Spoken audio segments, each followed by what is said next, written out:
Hello everyone. Thermodynamics unit number 2 का ये last chapter है, IC engine performance and testing. तो हम उसके परफॉर्मेंस को न्यूमेरिकल टर्म में निकाल के देखेंगे और उसके लिए जो फार्मूला की जो भी फार्मूले उपयोग में लाए जाएंगे उसके बारे में अभी इस क्लास में डिस्कस करूंगा। बहुत अच्छा कंसेप्ट है और बहुत इंपॉर्टेंट है। 10 मार्क्स का एक न्यूमेरिकल आता है इससे रिलेटेड, तो ध्यान से देखिएगा। कुछ नया नया टर्मिनोलॉजी के साथ आप एफिशिएंसी देखोगे, ठीक है।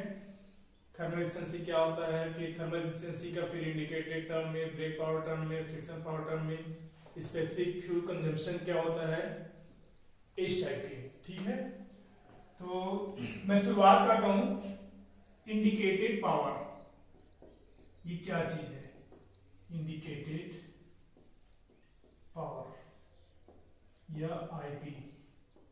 सारे के लिए हम लोग फार्मूला देखेंगे, क्योंकि फार्मूला याद करने का तरीका भी बताऊंगा और उसका न्यूमेरिकल में उपयोग करते समय क्या ध्यान रखना है वो भी बताते चलूंगा।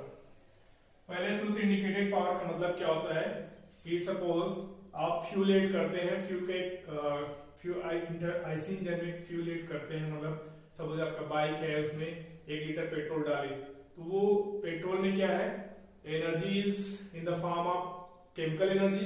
तो केमिकल एनर्जी के फॉर्म में आप उस ऊर्जा को दे रहे हैं, बदले में आगे क्या होता है, वो कंबशन होता है, मतलब हीट के उष्मा के रूप में ऊर्जा कन्वर्ट होता है, फिर बाद में मैकेनिकल ऊर्जा में प्राप्त होता है। तो जो हीट एनर्जी है वो आपके मैकेनिकल में कितना आना चाहिए कंबशन के बाद, सारे केस को आइडियल है, मतलब पिस्टन में किसी प्रकार का कोई दिक्कत नहीं है, कोई भी टाइप का फ्रिक्शनल लॉस नहीं है वगैरह वगैरह। तो सारे आइडियल केस हम लोग लेके चले, तो जितना फ्यूल डाले हैं तो जो इन्वायरमेंटल लॉस है वो सबको छोड़ के इंडिकेटेड पावर जो मिलेगा, मतलब फ्रिक्शनल लॉस वगैरह को नेग्लेक्ट कर दें, तो आइडियल केस में जो पावर हमें प्राप्त होगा उसी को इंडिकेटेड पावर बोलते हैं।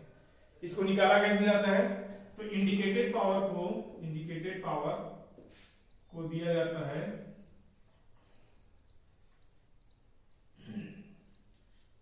प्लांक बाई 60 से। इसको ऐसे याद किया जाता है, प्लांक बाई 60। अब ध्यान रखिए क्या क्या चीज है ये है आपका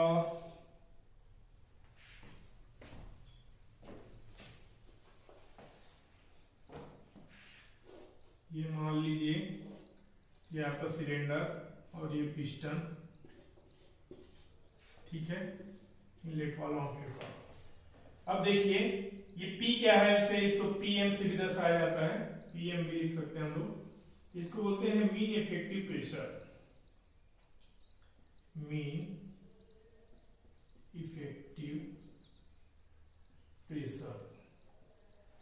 किसमें इसमें पुट करेंगे, तो इसमें याद रखिए पुट करते समय या तो पास्कल में होना चाहिए या किलो पास्कल में। किलो पास्कल में रखोगे तो किलोवाट में आंसर आएगा। हम लोग ऐसा यूनिट लेते चलते हैं, ये पास्कल में होना चाहिए। ये होता है क्या है, मीन इफेक्टिव प्रेशर। ये देखिए पिस्टन जैसे जैसे कंप्रेस होता है, या फिर जब पावर स्ट्रोक के समय, कंबशन के बाद पावर स्ट्रोक होता है, एक्सपांशन होता है, उस समय प्रेशर वेरी करता है। ये कांस्टेंट प्रेशर के द्वारा सब्जेक्ट नहीं होता। आप साफ देख पा रहे हैं कि जैसे जैसे इसका वॉल्यूम बढ़ते जाएगा प्रेशर डाउन होते जाएगा। तो वहां पे हम लोग चूंकि प्रेशर वेरी कर रहा है तो एक मीन प्रेशर लेते हैं, उसी को बोलते हैं मीन इफेक्टिव प्रेशर। दूसरा जो है एल क्या है, इसको बोलते हैं स्ट्रोक। स्ट्रोक इसका यूनिट होगा मीटर में। स्ट्रोक क्या है, तो ये मैं बता चुका था ये पहले ही। ये इसको बोलते हैं स्ट्रोक। ये है क्या, ध्यान से देखिए, ये आपका टॉप डेड सेंटर, ये है bottom dead centre. Piston move करेगा between this two extreme positions, तो जहां तक ये पिस्टन मूव करता है उसकी लंबाई को बोलते हैं स्ट्रोक। तीसरा है ए, तो ये है आपका cross sectional area of cylinder, cross sectional area of cylinder. ये कैसे, इसको निकालते कैसे हैं, तो इसको बोलते हैं bore diameter, capital D. Bore diameter, आपको एरिया डायरेक्ट नहीं दिया रहेगा, आपको सिलेंडर का डायमीटर दिया रहेगा, जिसको बोलते हैं बोर डायमीटर। तो बोर डायमीटर के टर्म में दिया रहेगा, तो इसको निकालेंगे कैसे, तो ये आएगा आपका π/4 इंटू डी का स्क्वायर। डी को भी आप मीटर में लीजिएगा तो इसका यूनिट आ जाएगा आपका मीटर स्क्वायर। याद रखिए एरिया आपको निकालना पड़ेगा, आपको बोर डायमीटर दिया रहेगा, that is the diameter of cylinder, ठीक है, उसको बोलते हैं बोर डायमीटर। अब आ गया एन, ये क्रैंक रोटेशन स्पीड है, क्रैंक रोटेशन है, क्रैंक रोटेशन स्पीड, इसको लेना है आपको आरपीएम में, रोटेशन पर मिनट। आप जानते हैं कि ये कनेक्टिंग रॉड के थ्रू क्रैंक से जुड़ा रहता है, इस प्रकार से कनेक्टिंग रॉड के थ्रू ये क्रैंक से जुड़ा रहता है और ये क्रैंक रोटेट करता है। तो ये जो क्रैंक रोटेट कर रहा है या शाफ्ट जो रोटेट करेगा, क्रैंक रोटेट करेगा, शाफ्ट रोटेट करेगा, तो उसका स्पीड है, इसको देना है रोटेशन पर मिनट में। याद रखिएगा आरपीएस में दिया रहेगा तो ध्यान दीजिएगा, तो आरपीएम में उसको लेना है, उसी के लिए फार्मूला डिराइव किया गया है, ठीक है। अब यहाँ पे ध्यान रखने वाली बात क्या है, for two stroke engine n equals to n and for four stroke engine n equals to, रखना है वहां पे n/2।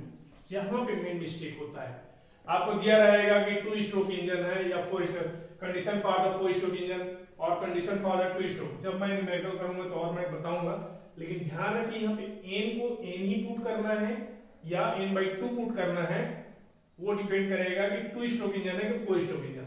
सिंपल सा मतलब है, n इक्वल टू n का मतलब क्या होता है कि सक्शन और कंप्रेशन एक साथ होता है टू स्ट्रोक में, और पावर और एग्जॉस्ट एक साथ होता है, ठीक है। तो मतलब क्या है कि दो बार में ही पूरा एक साइकिल कंप्लीट कर लेता है टू स्ट्रोक इंजन में, मतलब एक राउंड में एक पावर स्ट्रोक मिलता है, जबकि in the case of four stroke engine crank दो कंप्लीट रोटेशन करता है तब एक पावर स्ट्रोक मिलता है। यही कारण है कि n को यहाँ पे n/2, मतलब हर दो रोटेशन में एक पावर स्ट्रोक है, इसमें हर एक रोटेशन में एक पावर स्ट्रोक है, इसलिए n इक्वल टू n रख दिए, यहाँ पे n इक्वल टू n/2 रखा गया है। तो इसका आप ध्यान रखते चलिए। लास्ट बच गया k, तो k क्या है, number of cylinder, number of cylinder, इसकी संख्या दी रहेगी, डायरेक्ट बता दिया रहता है कि 6 सिलेंडर टू स्ट्रोक इंजन के लिए ये डाटा दी गई है, या 6 टू सिलेंडर इंजन के लिए, मतलब मल्टीपल सिलेंडर रहेगा तो k के वैल्यू जितना सिलेंडर नंबर, ये नंबर है 2 सिलेंडर 4 सिलेंडर 6 सिलेंडर, तो उसका मान यहाँ पे रखना है। तो मेरे ख्याल से ये पर्याप्त है, तो इसका स्क्रीनशॉट ले लीजिए, बहुत इंपॉर्टेंट है, इस पे बेस्ड 10 नंबर का क्वेश्चन आएगा। कहीं पर अगर छोटा सा भी मिस्टेक होता है तो फिर कहे काम से, अदरवाइज बहुत आसान है, सारे डाटा दिया रहेगा, सिर्फ आपको यूनिट का ध्यान रखना है और फिर आंसर बहुत आसानी से आ जाता है।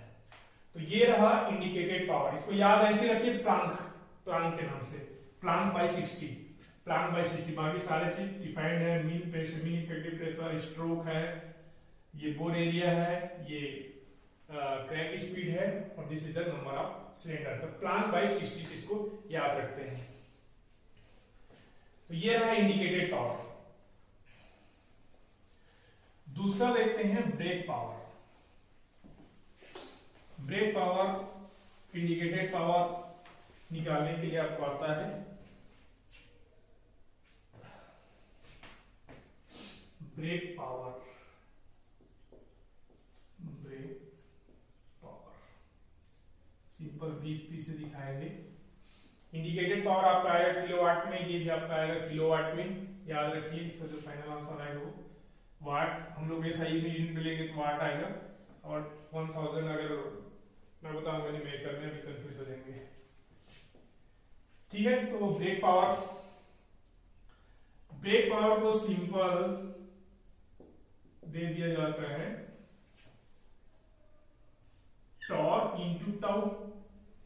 ये टाउ क्या है, कोणीय वेग, रोटेशन, इसको क्या लिख सकते हैं, और टाउ बराबर क्या होता है 2πn/60, ठीक है, ये कोणीय वेग है।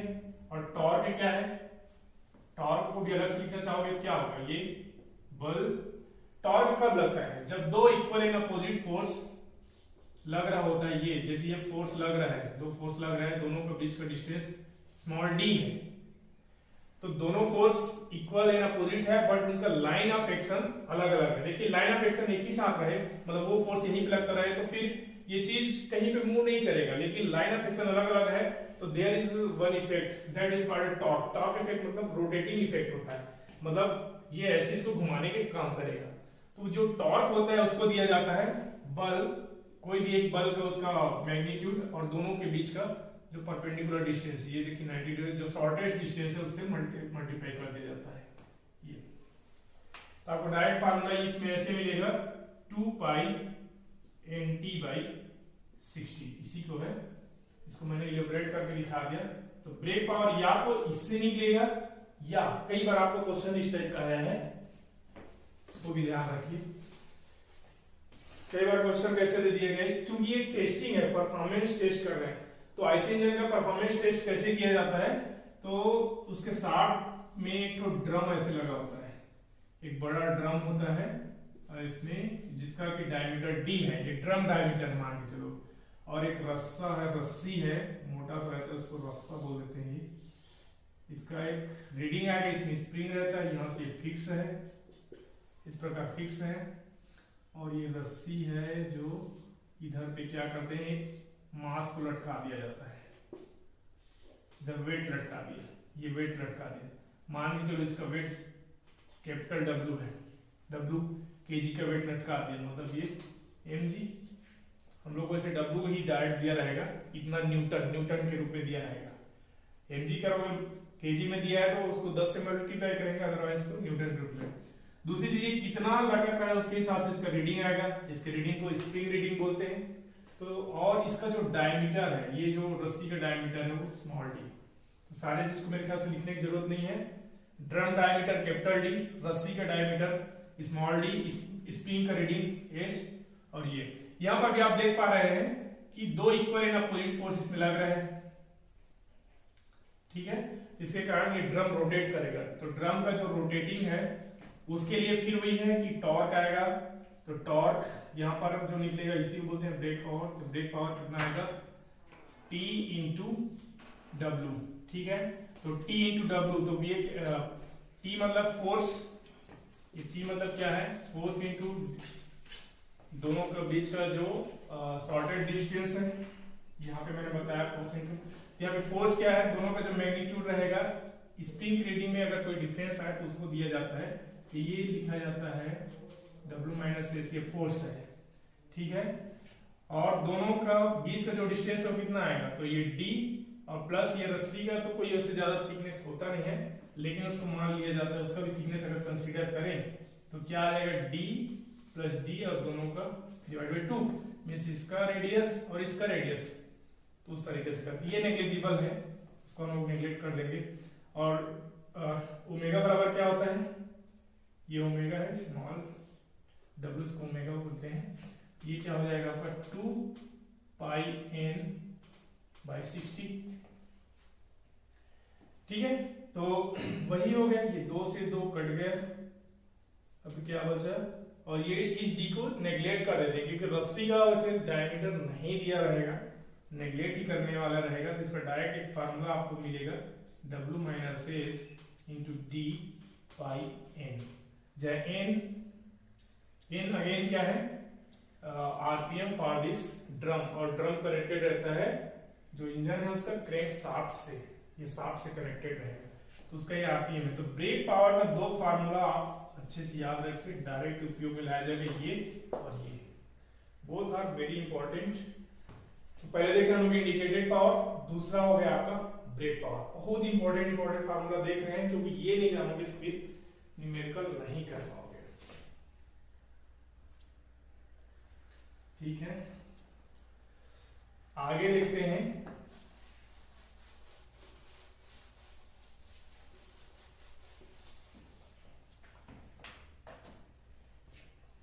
अब आते हैं हम लोग एफिशिएंसी में। उससे पहले एक और specific fuel consumption, specific fuel consumption, SFC बोलते हैं इसको, स्पेसिफिक फ्यूल कंजम्पशन। स्पेसिफिक मतलब सब डाटा मतलब वो डिफाइंड रहेगा पर केजी के लिए, पर यूनिट वॉल्यूम के लिए, पर किलोवाट के लिए, मतलब वो किसी भी यूनिटी के लिए, तो this is the unitary term specific fuel consumption. Specific fuel consumption का मतलब क्या है कि 1 किलोवाट पावर जनरेट करने के लिए कितना अमाउंट ऑफ फ्यूल सप्लाई करना पड़ेगा, इर्रिस्पेक्टिव टू पेट्रोल डीजल से मतलब नहीं है, हम लोग कौन सा उपयोग करेंगे वो क्वेश्चन में दिया रहेगा। तो वैसे हम लोग, मैं बताया था कि specific fuel consumption for petrol ज्यादा होता है एज कंपेरिजन टू डीजल। तो स्पेसिफिक फ्यूल कंजम्पशन का डेफिनेशन क्या है, पर किलोवाट पावर जनरेशन के लिए कितने अमाउंट ऑफ फ्यूल सप्लाई करना पड़ेगा। तो एसएफसी को डायरेक्ट ऐसे दिया जाता है, एमएफ डिवाइडेड बाय पावर। ये डायरेक्ट फार्मूला इसको दिया जाएगा, ऐसे दिया रहेगा। इसका यूनिट पे डिस्कस कर लेते हैं। इसका यूनिट होता है किलोग्राम, और यहाँ बिंदी जहां पे लग रहा था तो किलोग्राम पर सेकंड के लिए डिफाइन रहता है, तो यहाँ पे इसको पर किलोवाट और सेकंड को हम लोग कन्वर्ट कर दे देते हैं आवर में। तो इसका यूनिट बहुत इंपॉर्टेंट है, इस यूनिट पे बेस्ड क्वेश्चन आता है, यहीं से मिस्टेक होता है। जो भी मास फ्लो रेट दिया रहेगा, मतलब केजी पर सेकंड में दिया रहेगा, उसको 3600 से दिया रहेगा 3600 से मल्टीप्लाई करना पड़ेगा, क्योंकि 1 सेकंड में जितना जा रहा है तो 1 घंटे में उससे ज्यादा ही जाएगा, तो 3600 से मल्टीप्लाई करना पड़ेगा। तो यहाँ पे याद रखिए पर किलोवाट, तो वाट में दिया रहेगा तो उसको किलोवाट में चेंज करेंगे।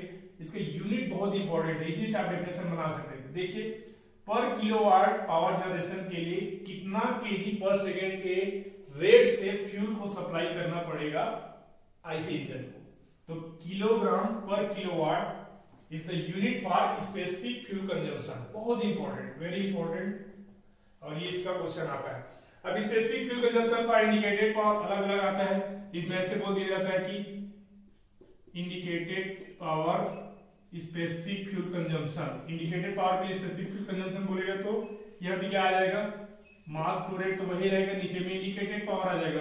फिर इसी को बोल देगा brake power specific fuel consumption. देख क्या आ जाएगा, मास फ्लो रेट ऊपर रहेगा, नीचे में आ जाएगा ब्रेक पावर। बहुत इंपॉर्टेंट है ये तीनों। ये हो गया स्पेसिफिक फ्यूल कंजम्पशन से लेकर पहला, दूसरा और एक तीसरा, बहुत ज्यादा इंपॉर्टेंट है। ये सारे फार्मूले अलग अलग से लिख लिए रहो और बहुत आसान है, थोड़ा लॉजिकली याद करोगे तो ये रहा स्पेसिफिक फ्यूल कंजम्पशन। थ्योरी भी आता है कि define the specific fuel consumption, तो उसको डिफाइन करना है टू जनरेट पर kilowatt power the amount of mass flow rate of fuel required to generate 1 kilowatt power, मतलब 1 किलोवाट पावर जनरेशन के लिए जितना फ्लो रेट की जरूरत पड़ेगी उसी को बोलते हैं हम लोग स्पेसिफिक फ्यूल कंजम्पशन। नीचे में उसका फार्मूला लिख के यहाँ पे यूनिट जरूर दिखाइएगा। लास्ट बहुत इंपॉर्टेंट, इसका भी स्क्रीनशॉट ले लीजिए। Next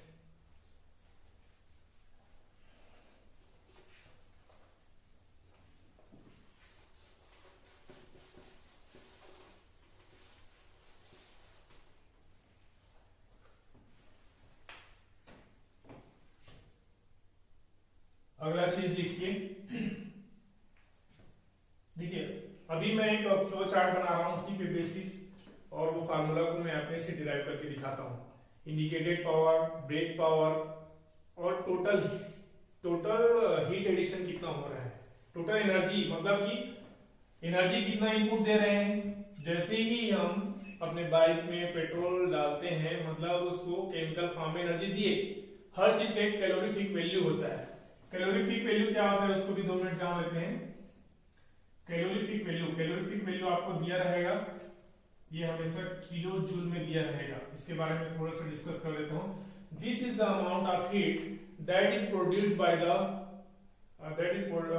bye the any substance per KG basis पे भी रहेगा, किलो जूल पर केजी के डिसाइड रहेगा। The total amount of energy produced by per KG substance on the complete combustion. ठीक है, तो कंप्लीट कंबशन होने से कोई भी पदार्थ है, हर एक पदार्थ के लिए, हर एक सब्सटेंस के लिए कैलोरीफिक वैल्यू होता है। उसका कंप्लीट कंबशन के लिए जितना अमाउंट ऑफ एनर्जी प्रोड्यूस होगा उसको बोलते हैं उसकी कैलोरीफिक वैल्यू।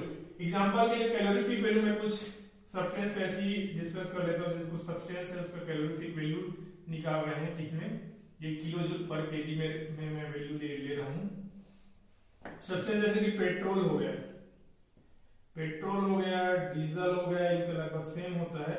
ये लगभग रहेगा आपका 40 से 44,000 से 48,000, 44,000 से 48,000, पूरा लिख देता हूँ, 44,000 से 48,000 किलो जूल पर केजी।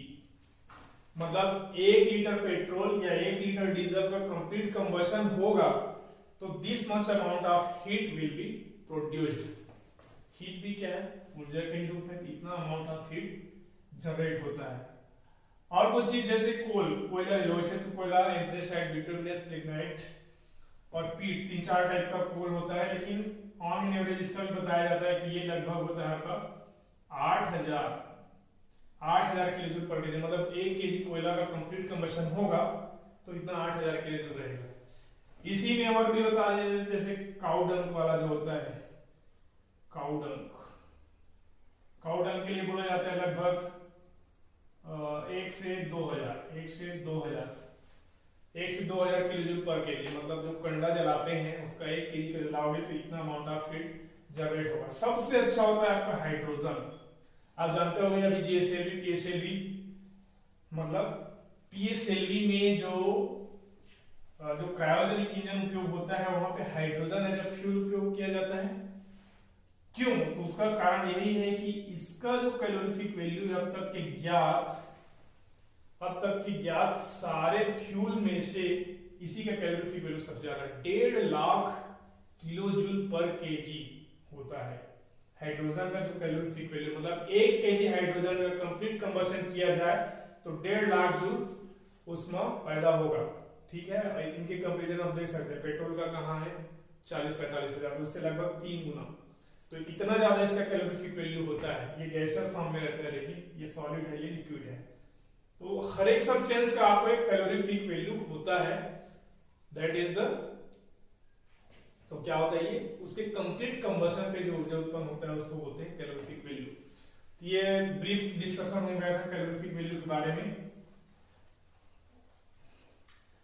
अब आइए देखते हैं हम लोग किसी आईसी इंजन को कितना एनर्जी इनपुट दे रहे हैं। मान के चलो, ये मैं बार डायग्राम बना रहा हूं, मान के चलो this much amount of energy is to be supplied to the IC engine. ये इतना अमाउंट ऑफ एनर्जी इसको सप्लाई किया जाता है। मतलब 1 केजी द्रव्यमान का मास फ्लो रेट है और उसका कैलोरीफिक वैल्यू कुछ दिया होगा, तो उसका कैलोरीफिक वैल्यू से आप मल्टीप्लाई कर दोगे, ये याद रखिए। तो this much amount of heat आप उसको सप्लाई किया, आईसी इंजन को मतलब इतना एनर्जी सप्लाई किए। उसका द्रव्यमान मतलब 1 लीटर आप पेट्रोल डाल रहे हो, उसका कैलोरीफिक को मल्टीप्लाई कर दोगे तो उतना अमाउंट ऑफ एनर्जी आप सप्लाई किए हो एक आईसी इंजन को। बदले में वो कितना प्रोड्यूस करेगा, तो जो प्रोड्यूस करे कुछ ना कुछ लॉस होगा, साइलेंसर से लॉस होता है, रेडिएशन से लॉस होता है, क्योंकि कोई भी हीट इंजन के लिए हम लोग जानते हैं सोर्स से हीट लेगा और कुछ मात्रा में सिंक को देगा। अगर ऐसा नहीं किया तो according to the second law of thermodynamics it will violate the Kelvin Planck statement. वैसा नहीं करेगा तो क्या बन जाएगा, PMM2 परपेचुअल मोशन मशीन। आप टाइप 2 इसके बारे में हम लोग पढ़ चुके हैं। तो यहाँ पे क्या करेगा, कुछ लॉसेस के बाद पावर जनरेट होगा, इसको बोलते हैं इंडिकेटेड पावर। इसको दिया जाता है, अभी हम लोग देखें प्लैंक 60। तो देखिए इतना अमाउंट दिए थे, दिस मच लॉस हो गया। इतना लॉस होने के बाद हमें मतलब कि इंडिकेटेड इतना प्राप्त होना चाहिए, जो कि इतना भी प्राप्त नहीं होता। जो वहां पे रियल में प्राप्त होता है 60 के पास जो प्राप्त होता है दैट इज मैकेनिकल एनर्जी। देखिए अभी मैं बताता हूं, इसमें ये आपका मैकेनिकल एनर्जी है, मतलब कि सॉरी ये केमिकल एनर्जी है। कैलोरीफिक वैल्यू केमिकल फॉर्म में है, मतलब कंप्लीट कंबशन के रूप में मिलेगा, मतलब इतना मिलना चाहिए था। ये केमिकल फॉर्म में आप डाल रहे हैं, ये क्या है, इतना हीट मतलब सारे चीज सही रहा तो इतना आइडियली हमें प्राप्त होना चाहिए था। लेकिन there will be some frictional loss, घर्षण हमेशा होता है, शाफ्ट में घर्षण हो रहा है तो फ्रिक्शनल लॉस होता है, इसको बोलते हैं फ्रिक्शनल लॉस। फ्रिक्शनल लॉस, तो फ्रिक्शनल लॉस के कारण इंडिकेटेड पावर भी नहीं मिल पाता, उससे भी कम मिलता है, और इसी को बोलते हैं हम लोग ब्रेक पावर। यही है आपका ब्रेक पावर, जो हम लोग क्या निकाले थे 2 पाई NT/60। ये तीनों चीज में दिखा दिया, इतना अमाउंट ऑफ एनर्जी आप सप्लाई कर रहे हो आईसी इंजन को, उसको प्रोड्यूस करना चाहिए था इतना, लेकिन वो प्रोड्यूस करता है इतना। ये तीनों फर्क है, देखिए कम कम कम कम होते जा रहे हैं। इसी के बेसिस पे यहाँ पे एफिशिएंसी बताया जाता है, ठीक है। तो 3 टाइप की एफिशिएंसी है इसी के बेसिस पे, मतलब देखिए इतना इनपुट करने से इतना प्राप्त होना चाहिए था, इतना इनपुट करने से इतना इनपुट आउटपुट प्राप्त हो रहा है। इसको बोलते हैं थर्मल एफिशिएंसी, क्योंकि थर्मल पावर है, this is in the form of heat, heat is also form of energy, इस फॉर्म में है, इतना इतना प्राप्त हो रहा है। तो इसी को बोला जाता है इंडिकेटेड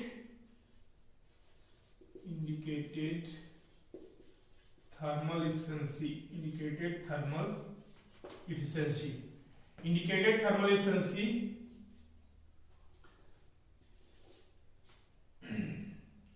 इंडिकेटेड थर्मल एफिशिएंसी इसको दिया जाता है indicated power divide by fuel supplied, जो हीट सप्लाइड, ये क्या हो जाएगा इंडिकेटेड पावर बटे एमएफ इंटू सीवी।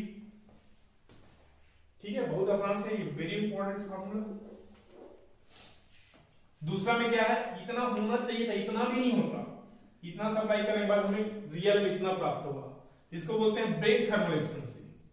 ये क्या हो गया, ब्रेक थर्मल एफिशिएंसी। तो ब्रेक थर्मल एफिशिएंसी कितना होगा, ये हो गया ब्रेक थर्मल एफिशिएंसी, ये आपको होता है ब्रेक पावर बटे एमएफ इंटू सीवी।